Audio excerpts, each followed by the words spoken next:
यार निखिल दारात सावकार येऊन थांबलाय, ते मला 50,000 रुपये मागतोय. जर नाही ना दिले ते माझी अख्खी जमीन लुबाडून घेईन. अरे कसल्या परिस्थितीत मला 50,000 रुपये दिना. 50,000? बरं थांबा आलो घेऊन. हे तर. अरे पण निखिल मला लगेच पैसे देणं नाही व्हायचं बरं का. अरे पैशाचं नंतर बघताय, तुझा लवकर. अरे मिकील त्याला पैसे कशाला दिले? उद्या आपल्याला अर्जंट लागत होते की. बाबा आता आपल्यापेक्षा त्याला जास्त पैशाची गरज आहे. आणि जाऊ द्या ना, आता आपण त्याला मदत केली ते नंतर आपल्याला मदत करीन. यार निखिल मी थोडं बाहेर चाललो होतो 2-4 दिवसासाठी, तुझी गाडी देतो का? हरला का मी तुम्ही विचारायची गोष्ट आहे का? ही तर चावी.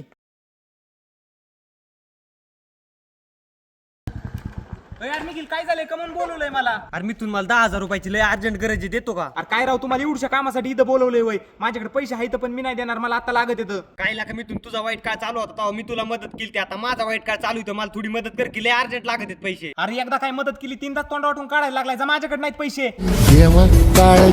अरे मिकील आपल्याजवळ खिशात पैसे आहेत ना, तो नातेवाईक मित्र सगळे पुढे पुढे करणार. ज्या दिवशी आपल्या खिशातला पैसा संपन्न ना, त्या दिवशी कुणी मौतीला सुद्धा येणार नाही. खरंय आबा. सोबती रे तू तुझाच